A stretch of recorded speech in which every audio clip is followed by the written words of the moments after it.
the whole Fox's show here, AR Fox. And I'm here telling you all to subscribe to Heelsteven at YouTube.com, baby.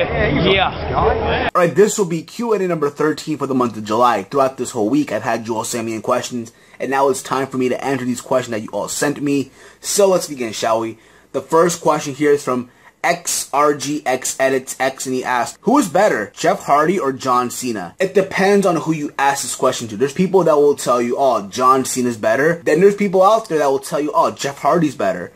I think what you should really ask is, who has generated the most amount of money? Who has sold out the most arenas? And that obviously is going to go to John Cena, whether you all like it or not. I feel like John Cena gets so much unnecessary hate by the people. At the end of the day, the guy's doing his job.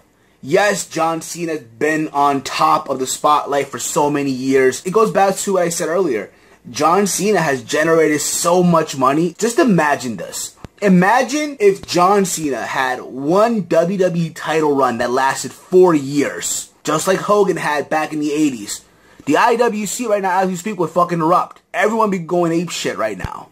Or balls to the wall, punching a wall, breaking their computers, complaining on the internet and shit like that. The next couple of questions now come from OKFabe, and he asked, now that Sting is part of WWE 2K15, do you think it's more likely that he will join WWE in some capacity for a match? I think he will. I mean, he was part of Comic-Con for the WWE. He came out all in the Sting gear. So more likely, yes, he will be coming back for a match. Most likely WrestleMania. I did read reports he wants to wrestle The Undertaker. But also, Undertaker's health is not really the best right now. But I think he can do a match at WrestleMania. But it doesn't necessarily need to be The Undertaker. It could be Sting versus Triple H.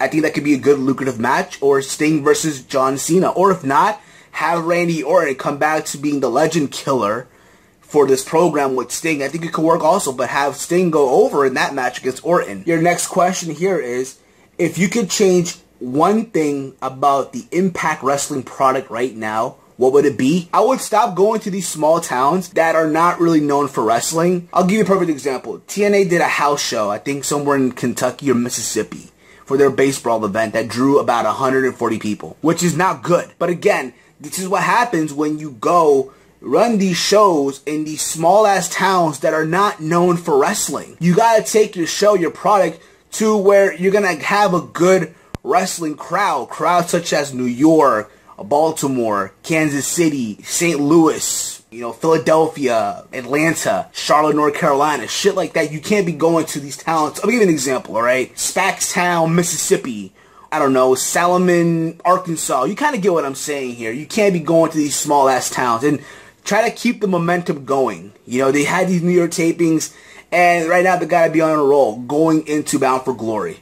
And they gotta be consistent. And hopefully, I really wish that they could have live shows instead of taped shows. And your final question, what or who is the best thing going in ROH today? I think the fact that Ring of Honor, they don't focus on the entertainment aspect. It's more based off the wrestling. A lot of people have this belief that in wrestling, you need to have good production or good audio equipment or good pyrotechnics. I'm going to take a quote from Jim Cornette. Pro wrestling is entertainment on a low budget. It's been like that in the 70s, in the 80s, in the 90s, until today, and it will always be like that. I find it funny how there's fans out there that watch WWE or TNA and they focus on the production value. Oh, pyrotechnics, camera angles and shit. That's like going to a strip club to watch the DJ perform instead of watching the strippers perform. You gotta get what I'm saying there? I think it's kind of stupid, but again, it's my opinion, of course. The next question here is from Shane Rodriguez. Do you think that TNA can kept their momentum up after these New York City shows?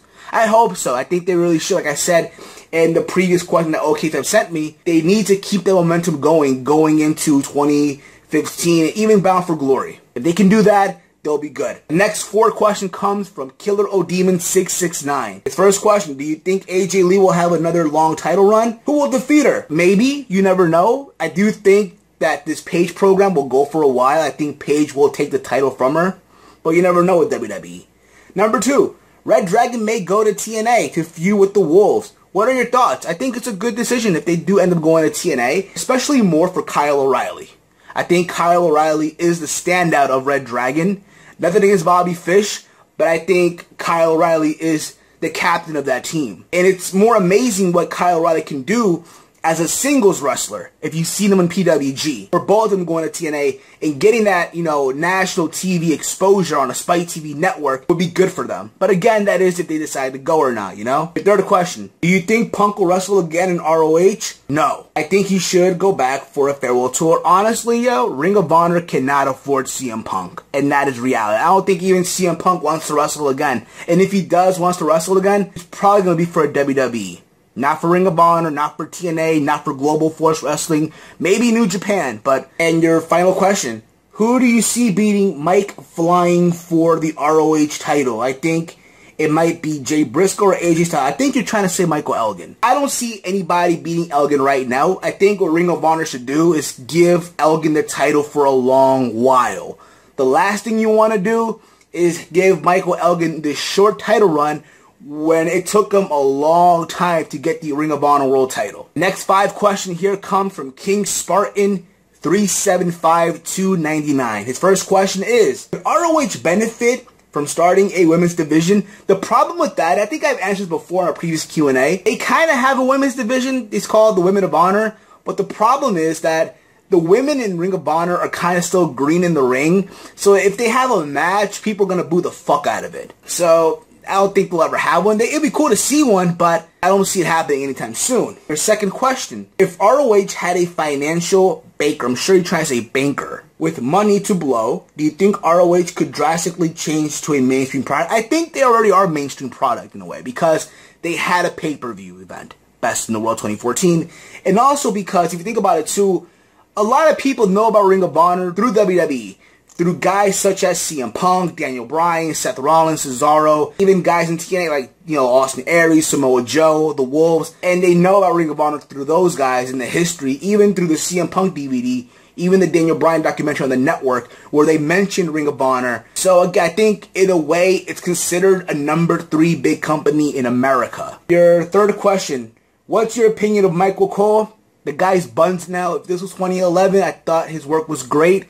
To me, when he was a heel, he was like the Stephen A. Smith of WWE. Number 4, who's hotter, Bayley or Alexa Bliss? It's whatever to me. I look at Bayley, I see a woman that I want to just cuddle up with, watch a movie. But it's with Alexa Bliss, same thing. So, I mean, at the end of the day, they're both cute in their own type of way. Number 5, since WWE seems to drop the ball with many diva talent, if ROH found a better financial banker, like I'm sure you're trying to say banker, not backer, do you think they could steal female talent from WWE? Hell no. Ring of Honor realized that the women that are in WWE right now, they're models. They're not really wrestlers. So the last thing they want to do is become a laughingstock by hiring these models to Ring of Honor. The next couple of questions come from the Fort Minor Project, David Rivera, and he asked, favorite wrestling event you went to? I would say by default WrestleMania 29 because it's WrestleMania, but I'm gonna be honest, my experience being there was great, but watching it back on TV, it wasn't really the best WrestleMania. Like going into it, you knew it wasn't a good Mania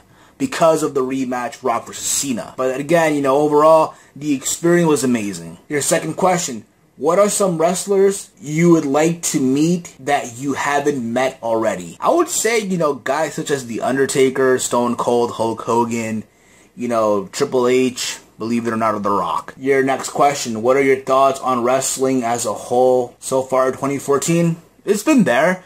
I mean, I'm not saying it's good or amazing or bad either, but it's in the mix a little bit. It can use some improvement, if you will. Which NXT wrestler or wrestlers you feel are ready to head to the main roster next?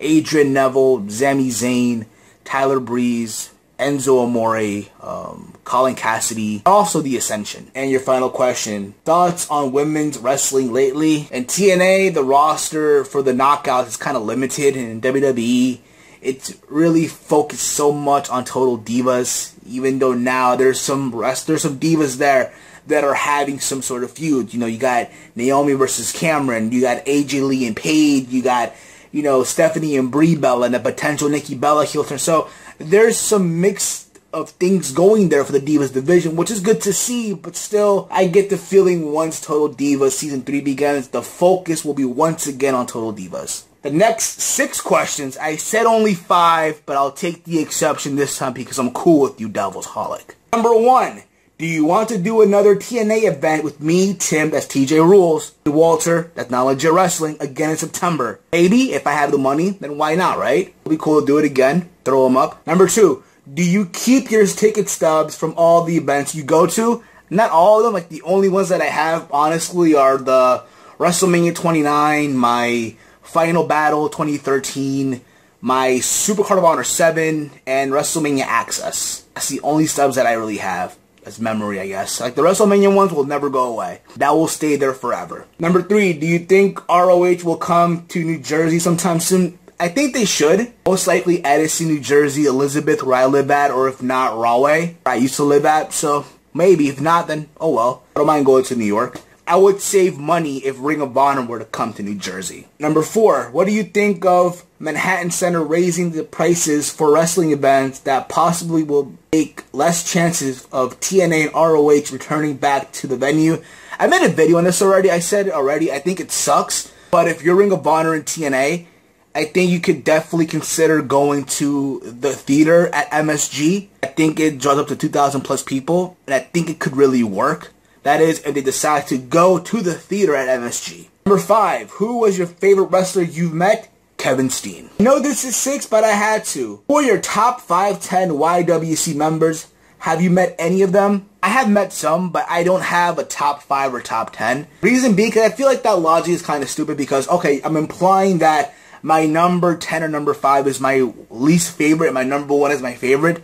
To me, that logic doesn't make sense to me. But, you know, there's people that I do fucks with, such as Gavin Knotts, Boston Fast 79v1, David Rivera, 4 Minor Projects, Simon Michael HD, Chase Oliver, Knowledge of Wrestling, yourself, TJ Rules, Big Ray from the Can-Am Wrestling Show, OneWrestling.com. So many other people out there. The Unigamer 661. You know, again, there's so many people out there. Alright, if I didn't mention your name, don't take it personal. I'm subbed to so many people. I just can't think of them top of the head, if you will, alright? So there you go. I've met some of my subscribers in the past through Ring of Honor shows and TNA shows. And some other wrestling shows as well. Next question here is from Babolter. Who won, Nas or Jay-Z, and why? I think Nas did with Ether. In my opinion, I think Ether is the song that really changed everything. Remember, Jay-Z did a song. I forgot the name of it, but he took a jab at Nas. Everyone, when that song came out, everyone was on Jay-Z's deck. Then Nas came out with Ether, and people that were Jay-Z fans the next day became Nas fans. I think Nas really won that. And I'm not just saying it because I'm a fan of Nas more than Jay-Z, but that's my opinion, of course. Next questions here come from the Sola Surfer. He asks, what's up, Heelsteven? Here's my questions. Number 1, do you think Bobby Lashley deserves to be World Heavyweight Champion? Honestly, no, but I see why TNA did it. It goes back to what AJ Styles said on Jericho's podcast. Perception is reality. You pretty much are implying that the guys that you bring over from WWE are better than your own TNA homegrown guys. And in this case, you know, Bobby Lashley beat Eric Young to be the TNA World Champion. So at the end of the day, it's one of those things where I don't mind it really because as long as you have MVP being that mouthpiece that talks for Bobby Lashley. If Bobby Lashley could only do this, I wouldn't mind it. Your second question. Do you get haters on YouTube? If you do, how would you handle it? I'm sure I do. I mean, honestly, the best way to handle it is ignore it. The minute you ignore these people, the better your life would be. Because the minute you reply to these people, in their minds like, yes, I got to you. I can say one thing right now, and I'll get to you. I can say the smallest thing, and I'll piss you off.